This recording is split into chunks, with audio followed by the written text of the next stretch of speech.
साथियों, आप सभी का प्लेटफॉर्म पर स्वागत है। यहाँ पर हम लोग बात करेंगे नेशनल हेराल्ड के बारे में। देखिए, आपने नेशनल हेराल्ड केस का नाम अवश्य सुना होगा। वर्तमान में काफ़ी चर्चा में है क्योंकि अभी कुछ ही समय पहले जो है प्रवर्तन प्रवर्तन निदेशालय अर्थात ईडी ने नेशनल हेराल्ड अखबार के मालिक एसोसिएट जर्नल्स लिमिटेड से जुड़े कथित धन शोधन मामले में वरिष्ठ कांग्रेस नेताओं सोनिया गांधी, राहुल गांधी, सैम पित्रोदा और अन्य के खिलाफ आरोप पत्र दाखिल किया है।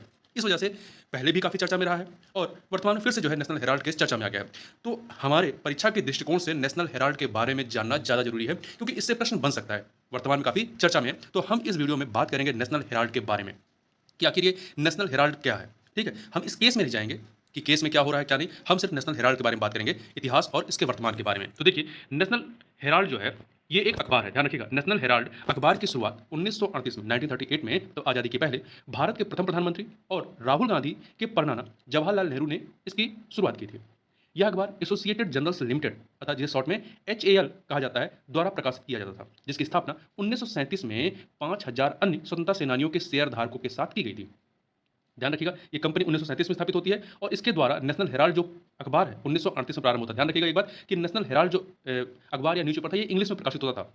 इसी ये जो आपका एसोसिएट जर्नल्स लिमिटेड था, इसी ही के द्वारा जो है कुछ अन्य दैनिक समाचार पत्र भी प्रकाशित होते थे। इसमें से दो महत्वपूर्ण थे। ये कौन से थे? एक था उर्दू में कौमी आज़ाद और दूसरा था हिंदी में नवजीवन। तो इंग्लिश में नेशनल हेराल्ड था, उर्दू में कौमी आवाज़ और हिंदी में नवजीवन। इतनी चीज़ याद रखिएगा। उस समय के कुछ सर्वाधिक प्रभावशाली नेताओं द्वारा संचालित नेशनल हेराल्ड की पहचान भारत के स्वतंत्रता संग्राम से जुड़ी हुई थी, जिससे इसे देश की या देश के महान राष्ट्रवादी समाचार पत्र होने की प्रतिष्ठा प्राप्त हुई। अखबार की उग्र और तीखी संपादकीय शैली थी। जवाहरलाल नेहरू नियमित रूप से कड़े शब्दों वाले कॉलम लिखते थे। ब्रिटिश सरकार की आलोचना आलोचना का यह अखबार शिकार होती है, जिसने मतलब ब्रिटिश सरकार ने 1942 में इस पर प्रतिबंध लगा दिया और दैनिक जो न्यूज़पेपर था प्रकाशित होता था, तब डेली जो न्यूज़पेपर प्रकाशित होता था उसे उसको बंद करने पर मजबूर कर दिया। लेकिन अखबार 3 साल बाद फिर से शुरू हो गया 1945 में। 1947 में जब भारत को स्वतंत्रता मिली तो नेहरू ने प्रधानमंत्री का पद संभालने के बाद समाचार पत्र के बोर्ड के अध्यक्ष पद से इस्तीफा दे दिया।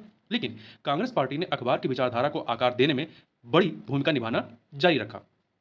1963 1963 में अपनी रजत जयंती पर नेशनल हेराल्ड को दिए गए संदेश में 1963 में में इसकी जो रजत जयंती मनाई गई थी उस पर नेशनल हेराल्ड को दिए गए संदेश में नेहरू जी ने कहा था कि अखबार आमतौर पर कांग्रेस की नीतियों का समर्थन करता है, जबकि एक स्वतंत्र दृष्टिकोण भी बनाए रखता है।